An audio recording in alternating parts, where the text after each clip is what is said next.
Let's set the scene. It's a Saturday night in Columbus, Ohio. Ohio State University is alive with the energy that comes with being one of the largest college campuses in America. Students are out, enjoying themselves, living that classic college experience. Among them are Ryan Polter, a senior at OSU, and his roommate Tyler Brown. The two had been out at a bar, doing what college students do on Saturday nights. According to Ryan's post on Reddit, they left around 1:30 a.m., not an unusual time for a night out to end. Most people at this point would call a ride, walk back to their dorm or apartment, maybe grab some late-night food and call it a night. But Ryan and Tyler were feeling competitive. Or maybe it was the alcohol talking. Either way, someone issued a challenge. The exact words aren't recorded in Ryan's post, but the essence was simple. Who could walk the furthest? Now, when you're sober, this sounds like a ridiculous challenge. Oh great, let's see who can exhaust themselves more pointlessly. But at 1:30 in the morning, after drinking, this probably sounded like the best idea ever conceived by human minds. They decided to track their progress using Strava, a fitness app popular with runners and cyclists. The app would record their distance, route, and time, proof of their athletic prowess, evidence for bragging rights.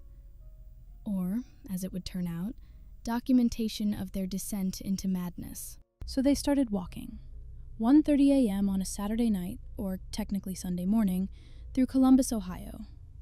According to Ryan's Reddit post, they were both wearing jeans, not athletic wear, not running shorts, not even comfortable sweatpants. Jeans. And Tyler was wearing Converse shoes, not running shoes, not hiking boots. Converse. Those classic canvas sneakers that look great but offer approximately zero support for long-distance walking. This detail is important because it shows they had absolutely no intention of walking far. This was supposed to be a quick thing, a stupid drunk challenge that would end in maybe an hour, tops. Nobody gears up for a marathon in jeans and Converse. But here's where things get interesting. They started walking, and they kept walking, and walking, and walking.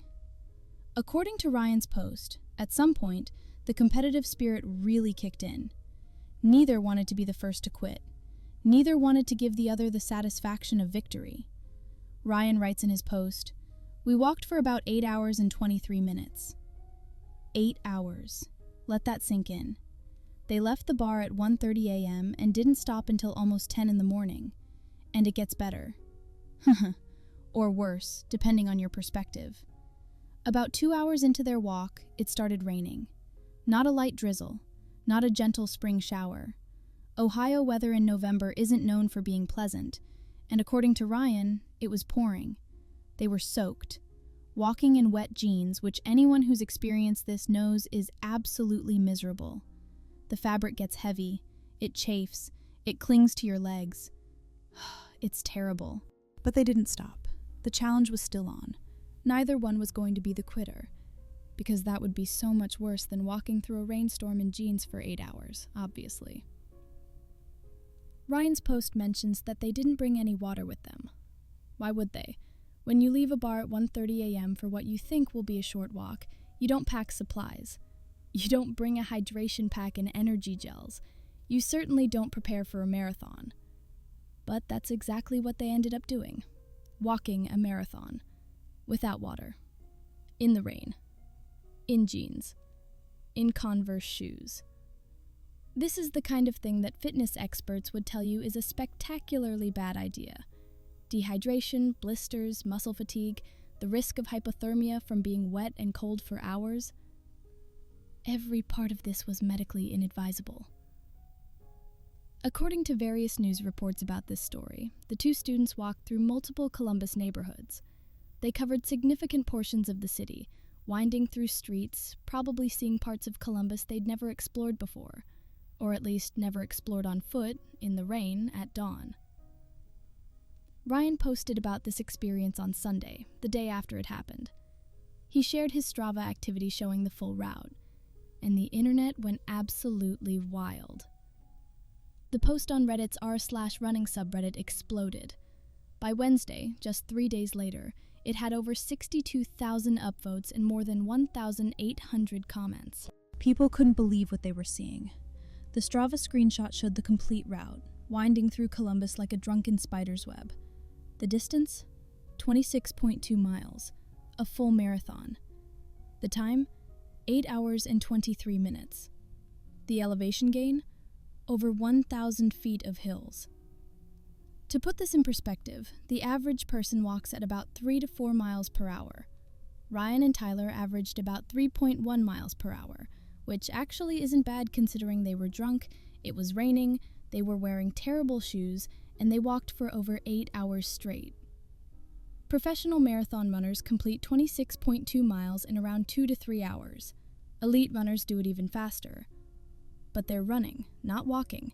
They're wearing proper gear. They've trained. They have water stations. They didn't just leave a bar on a dare. The walking marathon world record is around 5 hours. These guys took 8.5 hours, which makes sense because, again, they were drunk, untrained, and poorly equipped. Really optimizing their performance there. Ryan's Reddit post was simple and to the point. He shared the Strava activity and explained what happened. My roommate and I challenged each other after the bar to see who could walk the furthest. We ended up walking a marathon. In jeans. In the rain. Without water. For 8 hours. The Reddit community's response was a mixture of awe, concern, and absolute disbelief. Comments ranged from, "This is the most college thing I've ever seen," to, "How are your feet not completely destroyed?" to, "You guys need to see a doctor." Some commenters pointed out the serious health risks. Walking a marathon without training is hard enough.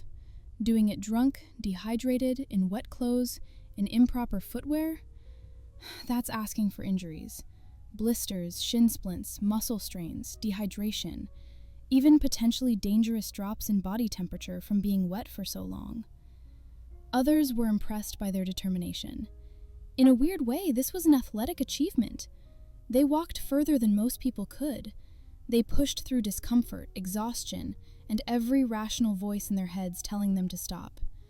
That takes a certain kind of stubborn perseverance. And then there were the people who just found it hilarious. Because it is objectively funny. 2 drunk college guys turn a bar challenge into an accidental marathon. It's the kind of story that sounds made up, except Ryan had the Strava data to prove it. You can't fake that. The app tracked every step, every mile, every elevation change. By midweek, the story had escaped Reddit. Local Columbus news outlets picked it up. Axios Columbus ran an article. ABC6 in Columbus reported on it. Yahoo News featured it. Suddenly, Ryan and Tyler's drunken adventure was regional news, then national news. The news coverage focused on the absurdity of the situation. 2 OSU students accidentally walk a marathon after bar challenge. Roommates complete marathon in jeans and Converse. Drunk college kids do the most college thing ever. The headlines practically wrote themselves. Ryan, in interviews and follow-up Reddit comments, admitted they hadn't planned any of this. Obviously. Nobody plans to walk a marathon starting at 1:30 in the morning in jeans. It just happened. Competitive spirits, alcohol, and stubbornness combined into one bizarre night. Tyler, Ryan's roommate and partner in this adventure, reportedly was equally stunned by what they'd accomplished. When you're in the moment, walking and talking and competing, you don't really think about the cumulative distance. You just keep going. One more block, one more mile, until suddenly you've walked the length of a marathon. According to Ryan's post, they didn't really feel how bad it was until they stopped. When the adrenaline wore off, when they finally got home and sat down, that's when their bodies started screaming at them. Feet covered in blisters, legs completely exhausted, muscles they didn't know existed suddenly making their presence very, very known. Ryan mentioned in comments that his feet were destroyed, multiple blisters, pain with every step, the kind of foot damage that takes days to heal. Tyler, wearing Converse, probably had it even worse. Those shoes have thin soles and minimal cushioning. After 8 hours of walking, his feet must have felt like they'd been beaten with hammers. The dehydration was also significant. 8 hours of walking without water, especially while drinking alcohol beforehand, which dehydrates you further, is dangerous. Your body needs hydration for muscle function, temperature regulation, and basic cellular processes. They probably felt terrible the next day, and not just from the hangover. But they survived. Battered, exhausted, confused about their life choices, but they survived. And they had one hell of a story to tell. Plus proof, thanks to Strava. Undeniable evidence of their accidental marathon. The Strava activity itself became famous. People on Reddit were analyzing the route, looking at their pace, checking elevation changes, examining every detail of the walk. Some runners commented that the route they took was actually pretty hilly for Columbus, adding extra difficulty. One of the most common questions in the Reddit comments was, "Why didn't you just stop?" It's the obvious question. At any point during those 8 hours, they could have called it quits, called an Uber, admitted defeat, gone home. Literally every rational bone in their bodies must have been screaming at them to stop. Ryan's answer, based on his comments, essentially boiled down to, neither of us wanted to lose. It became a battle of wills. Who would crack first? Who would admit they couldn't go on? Pride is a powerful motivator, especially when you're drunk and competing with your roommate. There's also something to be said for the psychology of challenges like this. When you're committed, when you've already walked 5 miles, 10 miles, 15 miles, stopping feels like wasting all that effort. You've come this far, might as well keep going. Sunk cost fallacy in action, applied to your own physical suffering. Another frequent question was about their pace. 8 hours and 23 minutes for 26.2 miles works out to about 3.1 miles per hour. That's actually a decent walking pace, especially considering the circumstances. They weren't strolling, they were moving with purpose, probably motivated by a combination of competition, cold rain, and the desire to eventually get home. Some Reddit commenters who are experienced runners and walkers pointed out that maintaining that pace for 8 hours straight is genuinely impressive, regardless of the stupidity of the situation. Most people couldn't do it. Most people would physically break down before reaching marathon distance, trained or not. There's also the mental aspect. 8 hours is a long time to keep walking. That's almost a full workday. Your mind wanders. You get bored. You think about quitting. Every single step. The rain added another layer of misery. According to Ryan, it started about 2 hours in and continued for much of the walk. Walking in rain isn't just wet, it's cold, especially in November in Ohio. The temperature was probably in the 40s or 50s Fahrenheit. Not freezing, but cold enough that being soaked makes you genuinely uncomfortable. Wet jeans are particularly miserable. The fabric becomes heavy and restrictive. It chafes against your skin with every step. After hours of this, you're basically asking for serious chafing injuries. Add in the fact that they were already dealing with blisters from improper footwear, and their legs must have been a disaster zone. Tyler's Converse shoes would have been completely soaked through. Canvas absorbs water. The padding, such as it is, becomes useless when wet. Walking in wet Converse for 8 hours? That's a special kind of torture. His feet probably felt like raw meat by the end. But somehow, they persevered. Through the rain, through the pain, through every rational thought telling them this was insane. They kept walking.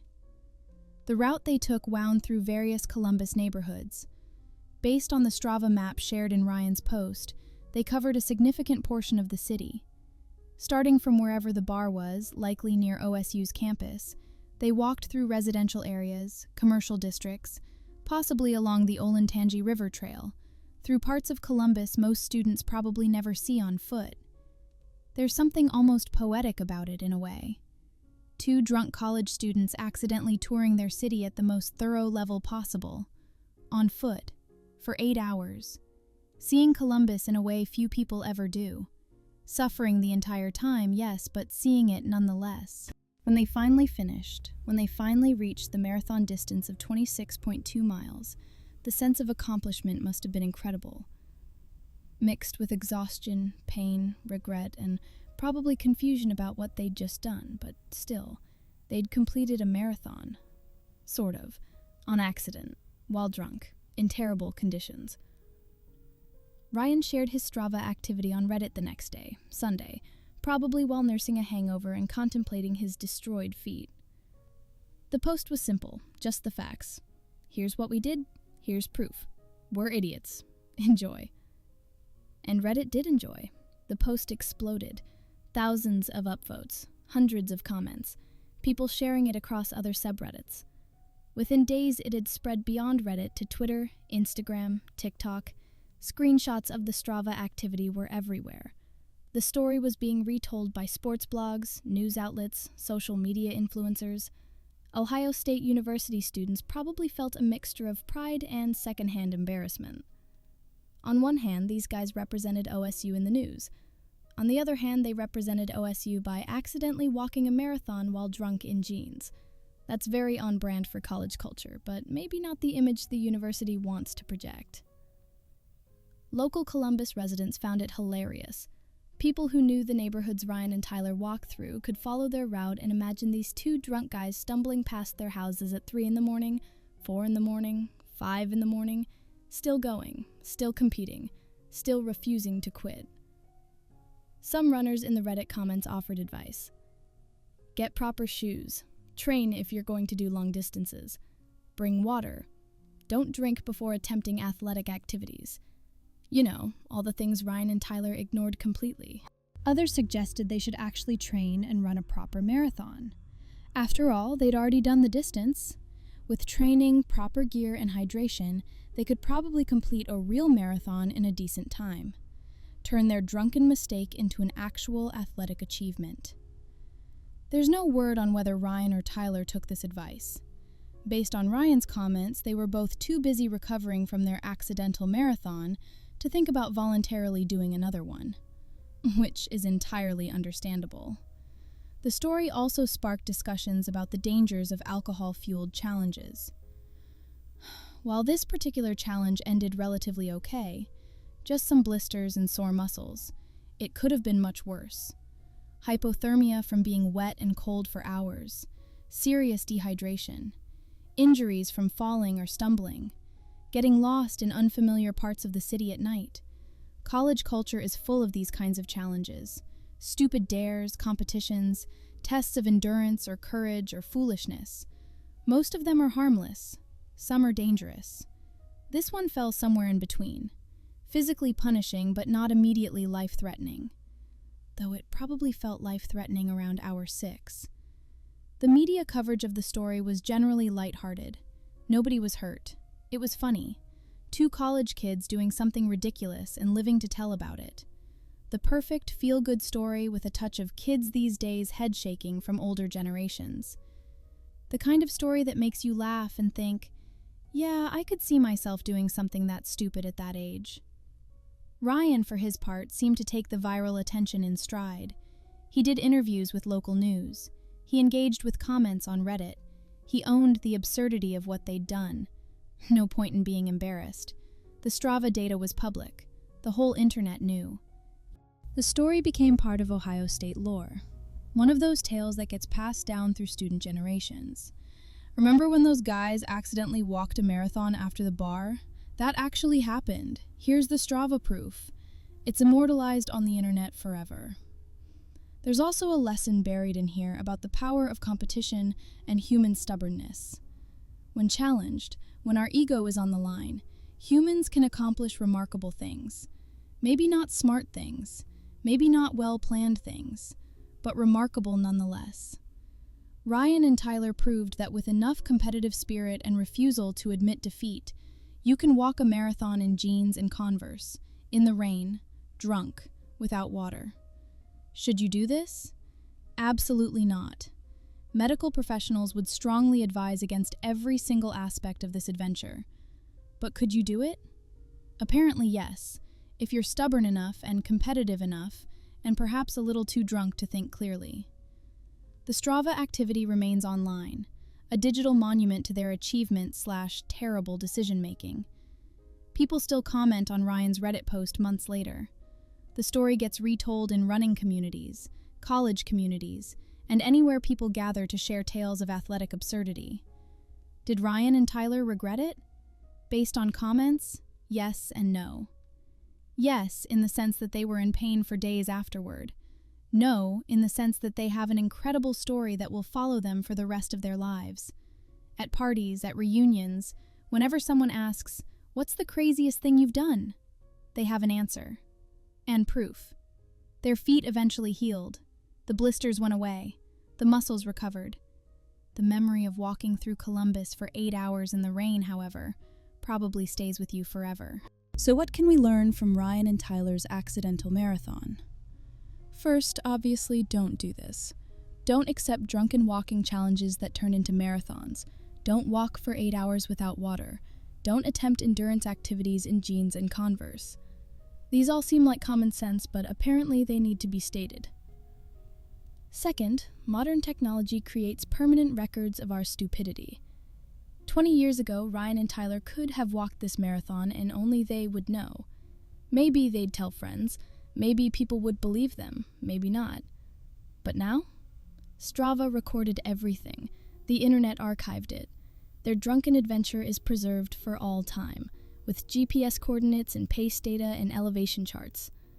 There's no escape from your own poor decisions when they're tracked by satellite. Third, human determination is both impressive and terrifying. The same stubbornness that drives people to great achievements can drive them to walk a marathon in terrible conditions on a dare.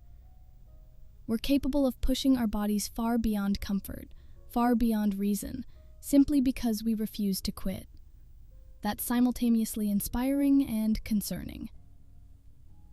Finally, sometimes the best stories come from the worst decisions. Ryan and Tyler didn't plan to become internet famous. They didn't plan to be featured in news articles. They planned to walk farther than the other guy. Everything else was accidental. But that's often how the best stories work. You don't set out to create a legendary tale. You just do something monumentally stupid, survive it, and suddenly you're a legend.